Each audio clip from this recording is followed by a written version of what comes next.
सख्या रे भाग 132 अक्षराला आयसीयू मध्ये शिफ्ट केल्यानंतर डॉक्टरने तिची पुन्हा एकदा तपासणी केली आणि नर्सला काही इंजेक्शनबद्दल सांगून तिथून बाहेर पडल्या.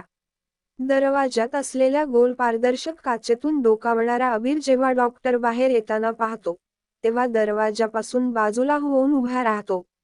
बाहेर येताच डॉक्टरने अबीरला धीर देत म्हटलं, घाबरू नका. त्या लवकरच बऱ्या होतील. बाळाला पिडियाट्रिशियन डॉक्टरांकडे पाठवलं आहे. जर रिपोर्ट्स व्यवस्थित आले, तर 1 तासात तुम्ही बाळाला पाहू शकता. हॉस्पिटलची एक नर्स बाळाची काळजी घेत आहे. तुम्हाला पाहायचं असेल, तर तुम्ही खाली जाऊन बाळाला पाहू शकता. डॉक्टरचं बोलणं संपायच्या आधीच अबीर व्याकुळतेने बोलून गेला, हो. मला त्याला आत्ता पाहायचं आहे. अबीरच्या भावनांना ओळखून डॉक्टर हसल्या आणि बाजूने जाणाऱ्या वॉर्ड बॉयला सांगितलं, कुणाल. मिस्टर बिर्लांना खाली पिडियाट्रिशियन डॉक्टरांकडे घेऊन जा आणि रूम नंबर 23 मध्ये सोडून द्या.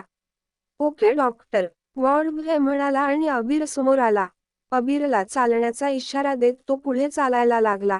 त्याच्याबरोबर चालत असताना अबीरने एकदा मागे वळून आयसीयूच्या दरवाजाकडे पाहिलं आणि मग वळून त्याच्यासोबत गेला. लिफ्टने खाली जात असताना वॉर्ड बॉयने अबीरला म्हटलं, तुमची पत्नी बरी होईल, काळजी करू नका.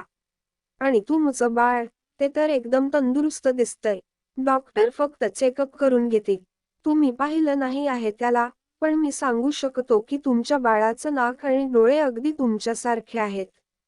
अक्षराची चिंता आणि बाळाला पाहण्याची उत्कंठा यामुळे अबीरला वॉर्ड बॉयच्या बोलण्याकडे लक्ष द्यायला वेळ नव्हता.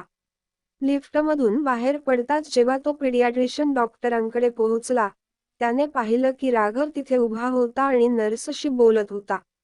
बहुतेक तो बाळाला हातात घेण्याची मागणी करत होता. बाळाचं शरीर कपड्याने झाकलं होतं, ज्यामुळे अबीर चालत जवळ येत होता. त्याच्या डोळ्यात बाळाला पाहण्याची तीव्र इच्छा स्पष्ट दिसत होती.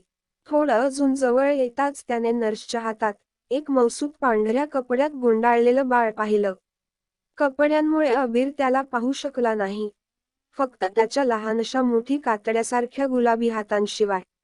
त्या हातावर नजर पडताच अबीरचे पाय थांबले, त्याचं हृदय जोराने धडधडू लागलं आणि त्याच्या संपूर्ण शरीरात एक अनोखी ऊर्जा पसरली. या कठीण परिस्थितीत सुद्धा त्याच्या हृदयात आशेचा एक नवा दीप उजळला.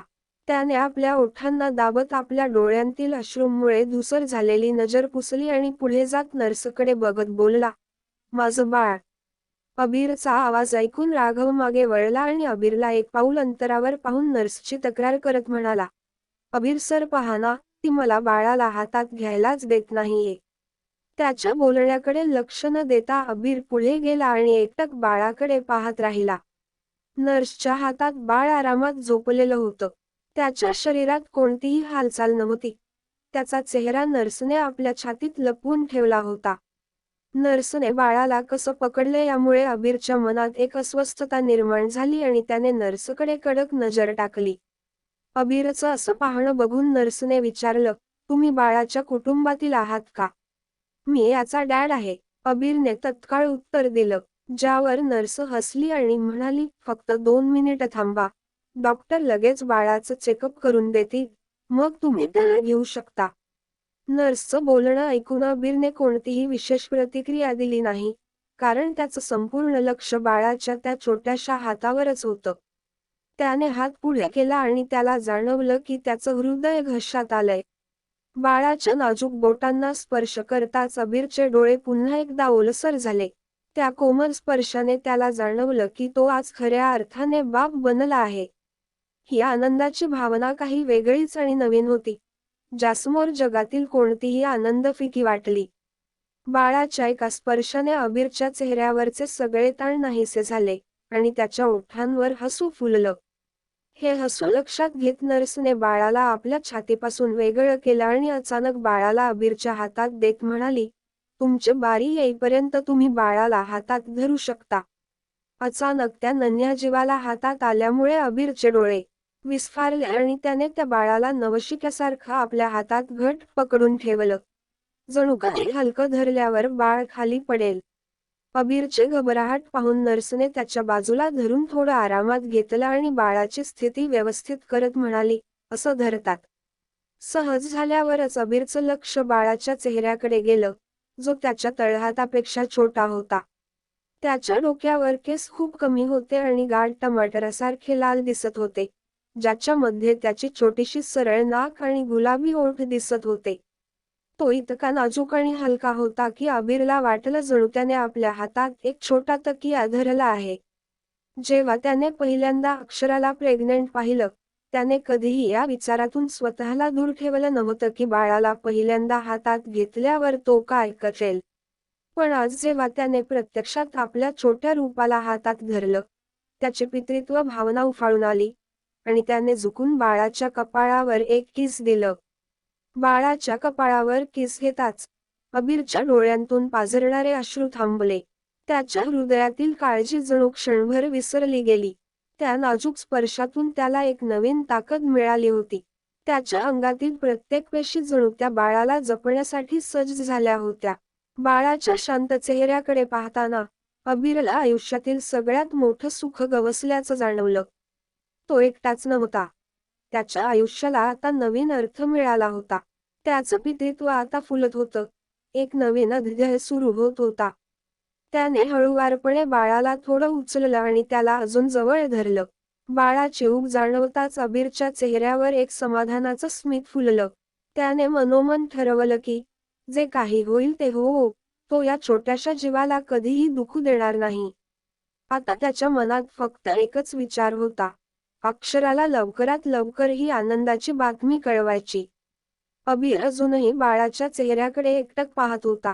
त्याच्या मनात विचार आला की अक्षरा जेव्हा या छोट्या जीवाला पहिल्यांदा बघेल, तेव्हा तिच्या चेहऱ्यावर किती आनंद दिसेल. तिने किती दिवसांपासून या क्षणाची वाट पाहिली होती. तिच्या प्रत्येक वेदनेमागे, प्रत्येक संघर्षामागे हा क्षणच होता त्यांचं बाळ. आता त्याला फक्त अक्षराच्या तब्येतीची काळजी होती. त्याच्या मनात भीतीचं एक मळभ होतं, कारण डॉक्टरांनी तिची अवस्था नाजूक सांगितली होती. परंतु बाळाला आपल्या हातात धरताच त्याला वाटलं की ज्या प्रेमाने आणि ताकदीने अक्षराने इतका मोठा प्रवास केला, त्याच प्रेमाने ती बरी होईल. अचानक नर्सने अबीरचं लक्ष वेधलं. डॉक्टर आता येतील. बाळाला परत तपासायला हवं. अबीरने हळूवारपणे बाळाला नर्सच्या हातात दिलं, पण त्याच्या डोळ्यांमध्ये समाधान होतं. आता त्याचं मन शांत होतं. तो बाळाकडे शेवटचा एक नजर टाकून पुन्हा लिफ्टच्या दिशेने चालू लागला. मनात अक्षराला भेटण्याची इच्छा आणि ती लवकर बरी व्हावी यासाठी एक प्रार्थना होती. लिफ्टमधून वर जाताना त्याच्या मनात आठवणींची मालिका सुरू झाली. पहिल्यांदा अक्षराला पाहिल्याचा क्षण, तिच्या चेहऱ्यावरची हसू, त्यांचं लग्न, आणि आता हा आनंदाचा क्षण. त्याला असं वाटलं की त्याचं संपूर्ण आयुष्य जणू या क्षणासाठीच होतं. आयसीयूच्या बाहेर पोहोचल्यावर त्याने पुन्हा एकदा दरवाजाच्या काचेतून आत डोकावलं. अक्षरा अजूनही शांत झोपलेली होती. त्याने मनाशी ठरवलं की ती जागी होताच त्याचं आणि बाळाचं स्वागत तिला हसत करावं लागणार आहे. तो तिथेच थांबून तिला जाग होण्याची वाट पाहत राहिला, कारण आता त्याला त्याच्या आयुष्याचं नवं युग सुरू करायचं होतं. अक्षरा आणि त्यांच्या छोट्या बाळासोबत. इकडे सुनीता अवस्था खूपच नाजूक झाली होती. डोक्यावर झालेल्या खोल जखमेच्या कारणामुळे ती कोमात गेली होती आणि हळूहळू तिचं शरीरही पॅरालाइज्ड होऊ लागलं. नीलला या गोष्टीची माहिती मिळाली तेव्हा तो पूर्णपणे कोलमडून गेला. त्याच्या उदासीनतेला समजून घेत आरोहीने त्याला साथ दिली, पण अक्षराची आणखी बिघडत चाललेली तब्येत पाहूनही तिला सुनीताबद्दल कोणतंही आपुलकीचं भाव निर्माण होऊ शकला नाही. नीलच्या जवळ बसलेली आरोही त्याचा हात धरून त्याला सगळं कर्माचं फळ असल्याचं सांगत धीर देत राहिली. काही वेळानं, जेव्हा तिने अबीरला बाळाला घेऊन येताना पाहिलं, तेव्हा ती उत्सुकतेने उभी राहून ओरडली, "अबीर दादा आले, आणि माझा छोटूसा पुतण्या पण आला. नील चल ना बाळाला पाहूया." असं म्हणत आरोही स्वतःच्या तब्येतीची पर्वा न करता वेगाने अबीरकडे धावली. आरोहीला धावताना पाहून अबीर एका जागेवर थांबला आणि बाळाला आपल्या छातीजवळ धरत तिला ओरडून म्हणाला, "वेडी झालीस का? तुला तुझ्या तब्येतीची आठवण करायला हवी का? नीट चाल." आरोहीच्या धावपळीमुळे नीलसुद्धा त्रस्त झाला होता, म्हणून त्यानेही कठोरपणे तिला ओरडत म्हटलं, "ध्यान ठेवून चालू शकत नाहीस तर घरी जाऊ शकतेस." अबीर आणि नीलची फटकार ऐकून आरोहीचा चेहरा उतरला आणि ती रागात तोंड फुगवत म्हणाली, मी असं काय केलं? मला फक्त बाळाला माझ्या हातात घ्यायचं आहे, द्या ना अबीर दादा. असं म्हणत आरोहीने हात पुढे केला. पण अबीरने बाळाला जवळ खेचलं आणि म्हणाला, आधी स्वतःला सांभाळ. माझ्या बाळाला धरायला तुला ठेल घ्यावी लागेल. तू खूपच बेजबाबदार आहेस. हो का? आरोही काही समजत त्याआधीच अबीर बाळाला घेऊन ICU रूममध्ये शिरला, जिथं अक्षरा अजूनही बेशुद्ध पडली होती. आत जाताच नर्सने त्याच्या हातातून बाळ घेतलं आणि जवळच ठेवलेल्या छोट्याशा बेबी कॉटमध्ये ठेवून त्याला नीट ब्लँकेटने झाकून टाकलं. नंतर नर्सने अबीरच्या हातातून बाळाच्या चेकअप रिपोर्ट्स घेतले आणि बघत म्हणाली, बाळाच्या आईला शुद्ध आली, तर ती त्याला दूध पाजेल. नाहीतर 1 तासात तुम्हाला मेडिकल स्टोअरमधून मिल्क पावडर आणावं लागेल. डॉक्टरांनी लिहून दिलंय. हम्म. असं उत्तर देत अबीर अक्षराच्या जवळ बसला आणि नर्सला सांगितलं, बाहेर माझा असिस्टंट आहे. त्याला सगळं आणायला सांगा आणि अक्षराच्या आईला बाळाच्या जन्माची बातमी कळवा. अबीरचा आदेश पाळत नर्स बाहेर गेली आणि अबीर अक्षराचा हात हातात धरून तिच्या डोक्यावरून हात फिरवू लागला. तेव्हाच अक्षराच्या शरीराशी जोडलेल्या इलेक्ट्रोकार्डिओग्राम मशीनवर तिच्या हृदयाच्या धडकणीत अस्थिरता जाणवू लागली आणि मशीनवर नजर टाकताच अबीरने तातडीनं बाजूच्या टेबलवर ठेवलेला फोन उचलला आणि घाबरून ओरडला, डॉक्टर, हेल्प, डॉक्टर प्लीज. एवढं म्हणत त्याने फोन परत ठेवला आणि अक्षराच्या कपाळावर हात फिरवत जवळपास रडतच म्हणाला, अक्षरा मला घाबरवू नकोस. प्लीज असं करू नकोस. अक्षरा. अगदी 3 मिनिटांतच डॉक्टरांचा एक ग्रुप रूममध्ये आला आणि त्यांनी अबीरला जबरदस्तीने अक्षराच्या बेडपासून दूर नेत बाहेर काढलं. भिंतीला टेकून उभा असलेल्या अबीरला नील आणि आरोहीने धरून ठेवलं. दोघेही यात काय चाललंय याचं निरीक्षण करत होते. 10 मिनिटांनंतर जेव्हा डॉक्टर बाहेर आले, त्यांनी अबीरकडे पाहत सांगितलं, त्यांच्या हृदयाचे ठोके चेक केले आहेत, पण हे पुन्हा झालं, तर त्यांच्या वाचण्याचं प्रमाण खूपच कमी असेल. एवढं सांगून डॉक्टर आणि त्यांचा ग्रुप तिथून निघून गेला. अबीर पुन्हा अक्षराच्या जवळ जाऊन बसला, पण यावेळी तो स्वतःला सावरू शकला नाही आणि आपल्या चेहऱ्यावर दोन्ही हात ठेवून रडू लागला. अक्षराच्या चेहऱ्याकडे पाहिलं की त्याच्या डोळ्यात अश्रू येत होते. अक्षरा, तू आज मला खूप वेळा घाबरवलंस. हे सगळं आता माझ्यासाठी सजा होऊ लागलंय. या सगळ्या गोष्टी माझ्या चुका आहेत. मी तुझ्यावर विश्वास ठेवला असता, तर सुनीता सारखं कोणीही आपल्यामध्ये आलं नसतं. अक्षरा, तू मला आणि आपल्या बाळाला सोडून जाऊ शकत नाहीस. तुझ्याशिवाय जगण्याचा काय अर्थ आहे? असं म्हणत अबीरने अक्षराचा हात उचलून तिच्या हातावर एक किस घेतला आणि तिच्या हाताला आपल्या कपाळाशी लावून रडत राहिला.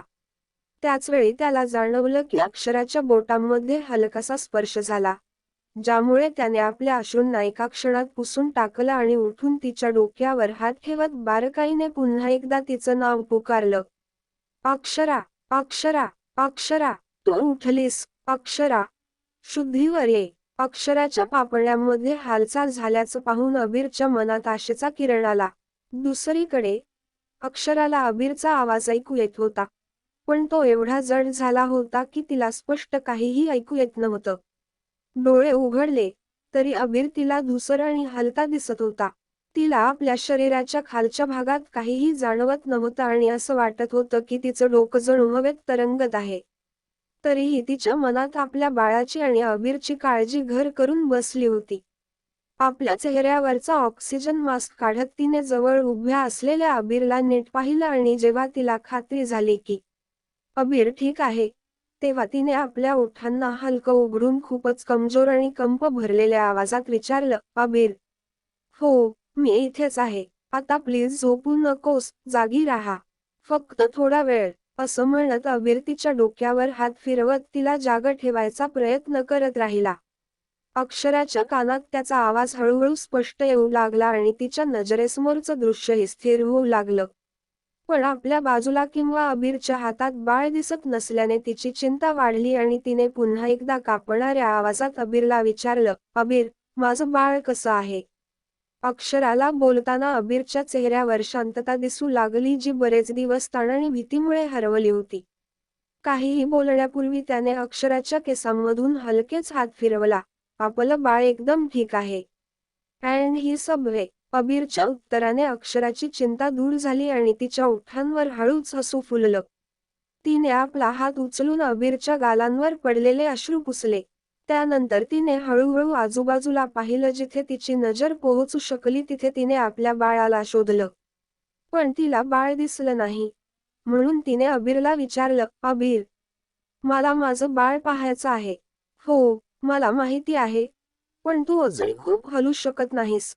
डॉक्टरांनी तुला अजून विश्रांती घेण्यास सांगितलं आहे. अबीर अजून काही बोलणार इतक्यात अक्षरा नकारार्थी मान हलवू लागली आणि थोडी घाबरली.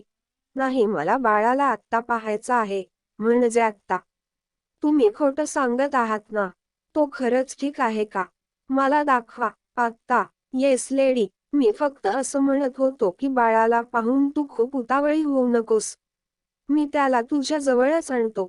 अबीरच्या या वाक्यावर अक्षरा थोडी शांत झाली. तिने पटापट मान हलवली आणि म्हणाली, तो याच खोलीत आहे का?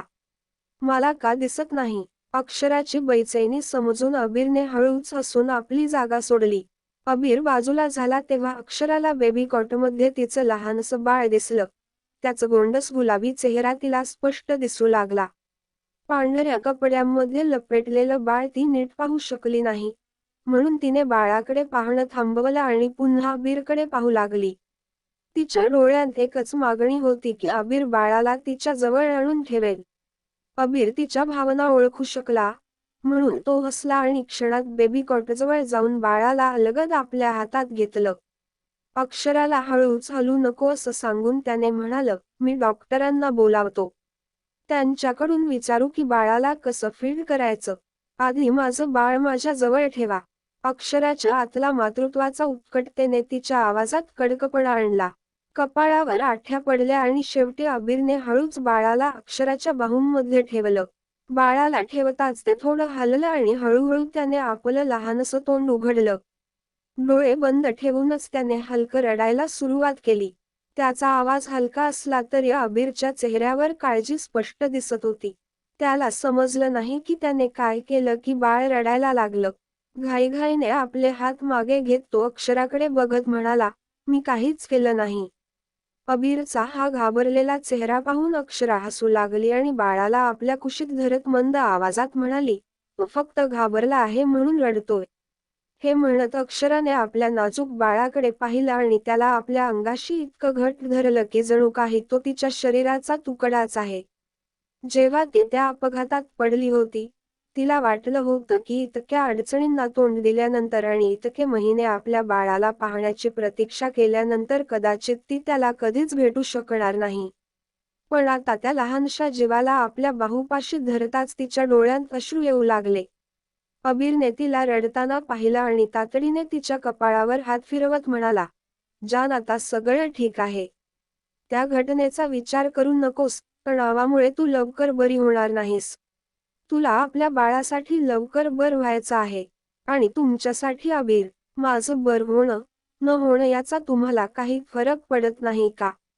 अक्षराने त्याच्याशी थेट विचारलं.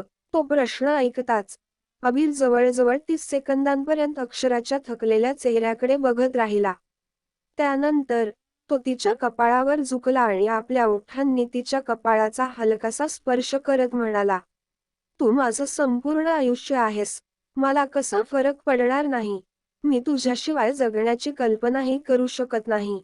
आणि आता तुला एक क्षणासाठीही माझ्या नजरेतून दूर जाऊ देणार नाही. तुला माझ्यापासून दूर झालं की तू स्वतःलाच दुखवून घेतेस. पण आता, अबीरची वाक्य पूर्ण होण्याआधीच अक्षराने त्याच्या बोलण्याला मध्येच थांबवत म्हटलं, मी तुमच्या सोबतच राहीन. मी, तुम्ही आणि आपलं बाळ, आपण तिघं नेहमी एकत्र राहू. पण मला एक वचन हवं की तुम्ही माझ्या व्यतिरिक्त कुणावरही विश्वास ठेवणार नाही. आणि मी तुम्हाला वचन देते की माझ्या मनात कोणतीही शंका येईल तर ती मी आधी तुम्हाला विचारेन.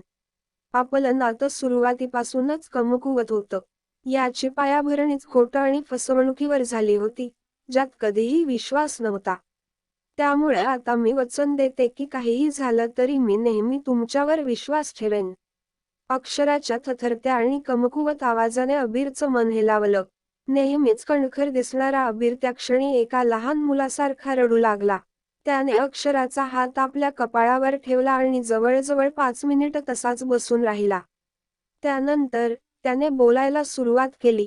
मी तुझा विश्वास कधीच तुटू देणार नाही आणि आता आपल्या नात्यात आधीसारखी कधीही कमकुवतपणा येणार नाही. अबीर कायम अक्षरासाठीच जगेन, तिच्या प्रत्येक शब्दावर विश्वास ठेवेन आणि माझं सगळं प्रेम अक्षरा बिर्लाच्याच नावावर करीन. असं म्हणत अबीरने अक्षराच्या हाताचं किस घेतलं. त्या क्षणी त्यांना पुन्हा एकदा बाळाच्या रडण्याचा आवाज आला. त्यावर अबीर हसला आणि बाळाच्या कोमल गालांना स्पर्श करत म्हणाला, सगळं प्रेम फक्त अक्षरासाठीच नाही, तुझ्यासाठीही असेल. रडण्याची गरज नाही. मी डॉक्टरांना बोलावतो. हे गाईज, कसा वाटला आजचा भाग? कशी वाटते स्टोरी? नक्की कळवा. नाव सुचवा गाईज कोणतं तरी. जे मला छान आवडेल तेच ठेवूया. बघूया पुढे काय होईल. त्यासाठी वाचत राहा. सख्या रे. To be continued. व्हिडिओ आवडला असेल तर लाईक करा, शेअर करा आणि चॅनेलला सबस्क्राईब करून बाजूची घंटी नक्की दाबा. धन्यवाद.